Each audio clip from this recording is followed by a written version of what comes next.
വിഷ്ണുശാലിനിയുടെ latest episode പ്രൊമോയിലെ ശിവനാണെങ്കിൽ കുട്ടികളെ സ്കൂളിൽ കൊണ്ടാക്കിയിട്ട് നേരെ സത്യഭാമയുടെ വീട്ടിലേക്ക് തന്നെയാണ് വരുന്നത്. ഇനി ഭാമ വിളിച്ചിട്ടാണോ വരുന്നതെന്ന് കാണിക്കുന്നില്ല.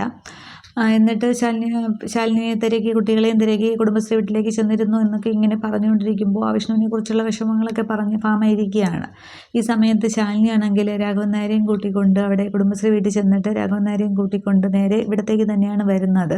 എന്നിട്ട് ശാലിനിയുടെ ഒരു വണ്ടി വന്ന് നിൽക്കുന്ന കാണുമ്പോഴേ ഭാമ ഇങ്ങനെ ആകെ ദേഷ്യത്തിൽ ഇരിക്കുകയാണ്. മുഖം തിരിച്ച് തന്നെ ഇരിക്കുന്നുണ്ട്. അന്നേരം ശിവനങ്ങോട്ട് വണ്ടി കണ്ട് ഇങ്ങനെ എഴുന്നേറ്റ് നിൽക്കുകയാണ്. അന്നേരം രാഘവൻ നായരെ കാറിൽ നിന്ന് ഇറക്കുന്നുണ്ട്. അന്നേരം ശാലിനിയെ കാണുമ്പോൾ ഭാമയ്ക്ക് ദേഷ്യം തന്നെയാണ്. ശാലിനിക്ക് അത് മനസ്സിലാവുന്നുണ്ട്. ശാലിനി മുറ്റത്ത് നിൽക്കുന്നേ ഉള്ളൂ. എന്നിട്ട് രാഘവൻ നായരാണെങ്കിൽ ശാലിനിയോട് പറയുന്നുണ്ട്, അപ്പോഴത്തെ ദേഷ്യത്തിന് എന്തെങ്കിലുമൊക്കെ വിളിച്ചു പറയും, അപ്പോൾ പറയുന്നതേ ഉള്ളൂ. പക്ഷേ പിന്നീട് ആ ഒരു ദേഷ്യത്തിന് വിളിച്ച് പറയുന്നതാണ്. മോളതൊന്നും കാര്യമാക്കേണ്ട ആവശ്യമേ ഇല്ല, അതൊക്കെ ഭാമയുടെ സ്വഭാവമല്ലേ, മോൾക്ക് അറിയാവുന്നതല്ലേ എന്നൊക്കെ ഇങ്ങനെ രാഘവൻ നായർ പറയുകയാണ്. എന്നിട്ട് ശാലിനി അതൊക്കെ ശരിവെക്കുന്നുണ്ട്. എന്നിട്ട് സത്യഭാമ ഇങ്ങനെ നോക്കുകയാണ് അകത്തിരിക്കുന്നത്. സത്യഭാമ അവിടെ സിറ്റൗട്ടിൽ തന്നെ ഇരിക്കുകയാണ്.